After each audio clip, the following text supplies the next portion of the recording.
अस्सलाम वालेकुम my YouTube family, कैसे हैं आप सब। आई होप आप सब ठीक होंगे। अल्हम्दुलिल्लाह मैं भी बिल्कुल ठीक हूँ। Welcome back to another day another video. तो आज मैं दोबारा से बात करने आई हूँ सितारा यासीन के ऊपर। आप सब जानते ही होंगे कि आज उसका एक न्यू व्लॉग आया था। व्लॉग कह लें या फिर एक वीडियो कह लें, जिसमें वो बस बैठ के बात कर रही है। और 23 मिनट्स की उन्होंने वीडियो बनाई। और उसके अंदर उन्होंने क्या बताया कि उनकी लाइफ का एक गोल था जिसको वो अचीव करना चाहती थी। और वो गोल क्या था कि वो 365 डेज़ पे 365 व्लॉग्स अपलोड करना चाहती थी, मतलब कंसेक्यूटिव व्लॉग्स अपलोड करना चाहती थी। और उसके अंदर वो बिल्कुल भी जो है वो गैप नहीं चाहती थी। उन्होंने कहा कि बहुत सारे सर्कमस्टांसेस आए जिसके अंदर लोगों ने कहा कि आज के दिन ज़रूरी था व्लॉग बनाना, आज के दिन ज़रूरी था, लेकिन वो फिर भी रोज़ उठती थी, हिम्मत करती थी और वीडियो बनाकर डाल देती थी। अच्छा, वो ये कहती हैं जी कि मेरे साथ बहुत ज़्यादा जो है वो लोगों ने बुरा किया। जब से मैंने यूट्यूब ज्वाइन किया, लोगों ने मेरे पे रिएक्शन देना स्टार्ट कर दिए। और हर कोई मेरे पे बात करता था, हर कोई मेरे पे रिएक्शन देता था। देखो बीबी, रिएक्शन उसी के ऊपर बनता है जो कोई गलती करता है, जो कोई पॉइंट देता है किसी को। और बहुत सारे यूट्यूबर्स हैं, तुमसे काफ़ी बड़े फेमस यूट्यूबर्स हैं, उनके ऊपर क्यों नहीं कोई रिएक्ट करता? उनको क्यों नहीं कोई रिएक्शन देता? तुम्हें ही क्यों देता है? अब इसने कहा कि मैं जो है वो अपनी बहन का थैंक यू कहती हूँ, जिसने मेरे ऊपर इतने बड़े बड़े इल्ज़ामात लगाए और जिसने मेरे साथ इतना बुरा किया। और मैं थैंक्स कहती हूँ कि उसके ये सब करने की वजह से बहुत सारे लोगों के फेस रिवील हो गए मेरे सामने, लोगों की असलियत आ गई। और जो मैं लोगों के मतलब जिन लोगों को मैं बहुत अच्छा समझती थी, उन सब की असलियत मेरे सामने खुल के आ गई। सबसे पहले जो उन्होंने बात की ना, वो एक्टिंग स्टार्ट हो गई, जस्ट लाइक अस्सलाम वालेकुम माय यूट्यूब फैमिली, कैसे हो आप सब। आई होप आप सब ठीक होगे और मैं भी बिल्कुल ठीक हूँ, जैसा वो ड्रामा करती थी। वो उन्होंने कहा जी मैं तो बहुत मिस करती थी इसको। किस टाइम तुमने मिस किया है? हर वक्त तो तुम वीडियो में यही बोलती रहती हो। या तो ना तुमने कोई 2 साल का 3 साल का गैप लेकर वीडियो बनाई है तो हम कहे हाँ यार वाकई डिप्रेशन में थी, वाकई परेशान थी। तुमने तो व्लॉगिंग स्टॉप ही नहीं की। फिर कहती है जी इमोशनल ब्लैकमेलिंग स्टार्ट कर दी जी कि मैं तो मरने लगी थी, मैं तो खुदकुशी करने लगी थी, मेरे साथ तो लोगों ने इतना बुरा किया, मैं तो मेरे अपनों ने इतना बुरा किया और मुझे गिराने वाले मेरे अपने थे, मैं तो खुदकुशी करने लगी थी। फिर मैंने कहा आयत और तैयबा के बाल कौन बनाएगा, आयत के बाल कौन सुलझाएगा, तैयबा के बाल कौन सुलझाएगा। मुस्तफ़ा का ख्याल आ गया मुझे, आयत का ख्याल आ गया। लोग मेरे बच्चों का नाजायज़ कह रहे हैं और इस तरह कह रहे हैं और उस तरह कह रहे हैं। देखें, पहले मैं इसको काफ़ी पसंद करती थी और मुझे लगता था कि ये बड़ी इनोसेंट सी बहुत अच्छी औरत है, जो एक अपना व्लॉगिंग के साथ अपने हस्बैंड को भी सपोर्ट कर रही है, अपने जो है वो सब इन लॉस को भी सपोर्ट कर रही है, अपने मैके वालों को भी सपोर्ट कर रही है, अपने बच्चों के लिए भी सब कुछ कर रही है। पर मैंने इसकी कुछ पिक्चर्स देखी हैं। कोई इजाज़ नाम का बंदा है जिसके साथ इसकी जो पिक्चर्स हैं वो काफ़ी वायरल इस टाइम इंटरनेट पे हुई हैं। और वॉइस नोट्स बहुत से वायरल हुए हैं इस टाइम पे। बहुत इसके अपने बहुत करीबी रिश्ते हैं ना, उन्होंने ही इसकी काफ़ी सारी चीज़ें जो है ना वो वायरल कर दी हैं। और लोग तो यहाँ तक कि आयत और इजाज़ का कंपैरिजन कर रहे हैं कि ये उसकी बेटी है।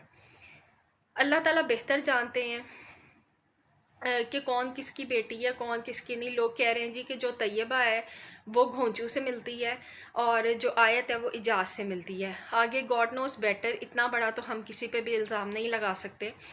और दूसरी चीज़, जिस तरह की पिक्चर्स उसकी इजाज़ के साथ थी वो काफ़ी मायूब थी। मतलब उसने टॉप पहनी हुई थी और बिल्कुल साथ उसके वो लगी हुई थी, बॉडी उसकी काफ़ी रिवील हो रही थी और वो उसके साथ पूरा टच होकर खड़ी थी। तो ये तो बिल्कुल भी पिक्चर्स जो है ना वो डाइजेस्ट करने वाली नहीं थी। उसके बाद उसका स्कैंडल अपने बहनोई के साथ भी आता है। और फिर आप ये देखें कि कहीं पे भी आके ये नहीं बोलती कि मैंने ऐसा कुछ नहीं किया, कि मैं गलत नहीं हूँ, मैं बिल्कुल सही हूँ। उल्टा आकर अपनी बहन के ऊपर, अपनी फैमिली के ऊपर पॉइंट आउट कर रही है कि जी मैंने तो लोगों को गुनाह करते आंखों से देखा है, पर मुझे मेरे अल्लाह ने कहा, सितारा नहीं, ये तुमने नहीं करना, तुमने किसी की भी करेक्टर असैसिनेशन नहीं करनी, तुमने किसी को भी बुरा नहीं कहना, आई हैव नो राइट कि मैं किसी को बुरा भला बोलूँ।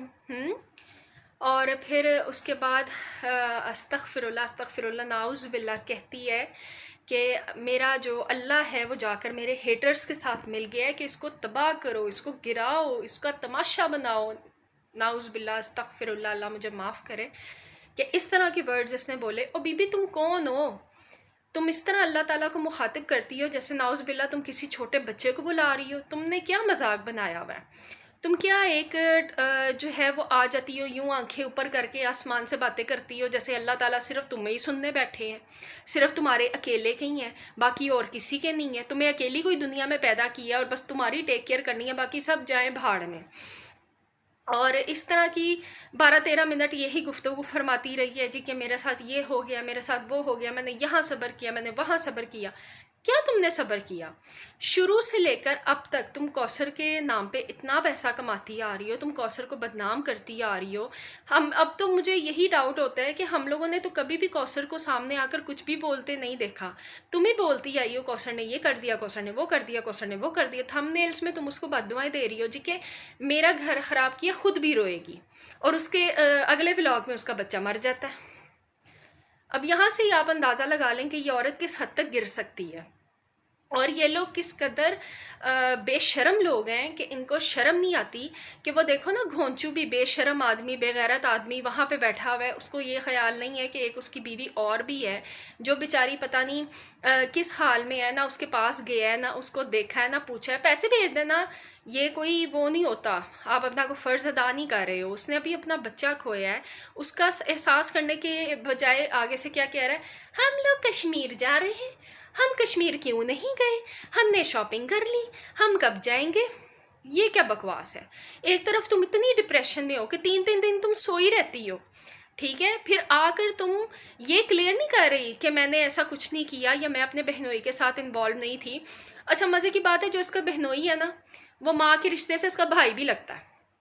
एक तो अजीब किस्म की खिचड़ी पकी हुई है, अजीब सी फिल्मी सी फैमिली है इनकी, कुछ समझ ही नहीं आता। जो भांजे की बीवी है वो सास की सौतेली बेटी भी है, और जो भाभी है वो भी वो उस वाले भाई की जो है वो बीवी लगती, बहन लगती है। पता नहीं क्या इनके रिश्ते आपस में ना, गिज मिच सारी फैमिली इनकी तो समझ से ही बाहर है। बस एक दूसरे पे जिसको देखो मोबाइल उठाता है और इल्ज़ाम लगाना शुरू कर देता है। अजीब किस्म की फैमिली है, एक दूसरे को गंदा कर रहे हैं, एक दूसरे पे इल्ज़ाम लगा रहे हैं, एक दूसरे पे इल्ज़ाम लगा लगा के पैसा कमा रहे हैं, और बस और कोई काम है ही नहीं। और वो देखो ना, आज आई भी है अगर वीडियो बनाने, तो उसने अपने आप को ये क्लियर नहीं किया कि मैं साफ़ सुथरी हूँ, या मैं या मतलब कि हलफ उठाने को तैयार हूँ, या मैं कुछ भी ऐसा कुछ बोलती, कोई ऐसा वर्ड बोलती जिससे हमें यकीन होता कि हाँ भाई, एक दफ़ा हम लोग भी सोच में पड़ते कि नहीं यार वो तो पाक साफ़ औरत है और वो इस तरह से है।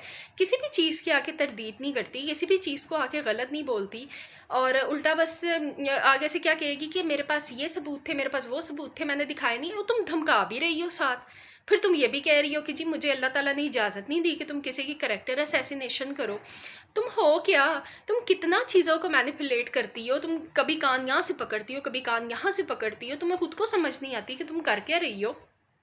मुझे तो ये समझ नहीं आती कितनी ब्लाइंड ऑडियंस है तुम्हारी।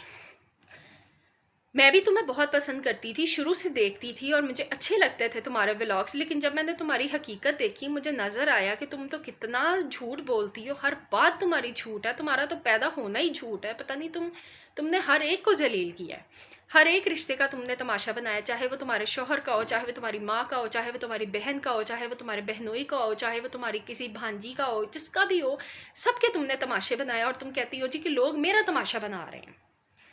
फिर तुम्हें दुख किस बात का हो रहा है कि मेरे 365 व्लॉग्स अपलोड नहीं हुए तो मैं डिप्रेशन में चली गई, मैं तो मरने लगी थी, मैं तो खुदकुशी करने लगी थी।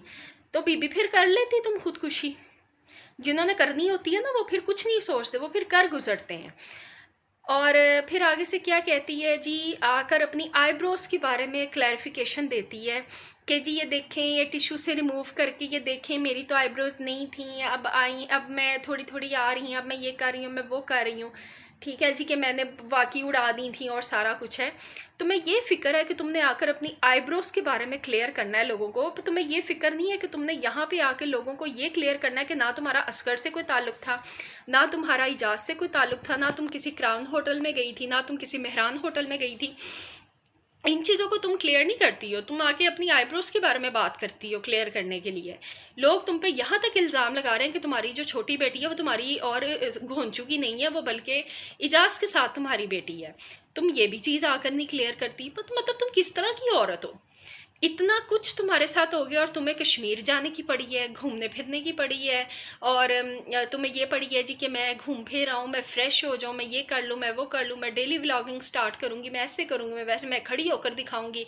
और एंड पे आके फाइनली 1 साल पूरा खूब ज़लील कर लेने के बाद फाइनली आज घोंचू की ईद हो गई कि आज उसको सितारा ने थैंक यू बोल दिया। और ये जो ड्रामा लगाया हुआ है ना इसने, आज व्लॉग आएगा, 2 दिन नहीं डाला, 3 दिन नहीं डाला, ये सिर्फ अपने घोंचू का चैनल जो है ना वो उसको ग्रो करने की कोशिश कर रही है कि ताकि और अर्निंग हो और पैसा कमाइए। जो कहती है ना कि मेरा तो कॉपीराइट्स थे बहुत ज़्यादा और मेरे तो उस पर मोनेटाइजेशन ही थी, यानी और तुम कितना झूठ बोलोगी, तुम क्या समझती हो? यहाँ पे सब जाहिल बैठे हैं, अनपढ़ बैठे हैं, लोगों को अक्ल तमीज़ नहीं है। तुम जो बोलोगी लोग कहेंगे लब्बैक, जो कह रही है ये बिल्कुल ठीक कह रही है, इसकी बात तो गलत हो ही नहीं सकती। थोड़ी सी शर्म कर लो, आकर इन इल्ज़ामात को क्लियर करो, लोगों को सच्चाई बताओ, और अगर तुमने कुछ गलत किया तो सलमा से माफ़ी मांगो। जी मेरे तो दिल को कुछ हो गया, सलमा के बारे में मुझे पता लगा वो बीमार थी, मैंने उसको मैसेज किया, उसने मुझे रिप्लाई नहीं दिया, मेरे तो दिल को कुछ हो रहा था, मैं तो ये मैं तो वो। फिर दूसरे दिन उसने कहा जी कि मैं तुमसे बात नहीं करना चाहती। तुम तो कहती थी सलमा ने तुम्हें हर जगह से ब्लॉक किया हुआ है, तो मैसेज तुमने कहा, कबूतर तो नहीं भेजा उसको? खैर एनीवेज, आप यहीं से अंदाज़ा लगा लें कि ये किस कदर चीज़ों को दाएं बाएं करते हैं, किस कदर चीज़ों को मैनिपुलेट करते हैं। और सितारा को खुद ही समझ नहीं आती, आकर कोई ना कोई ऐसी बात बोल देती है जज्बात में बहकर, जिसकी वजह से बाद में ये खुद फंस जाती है।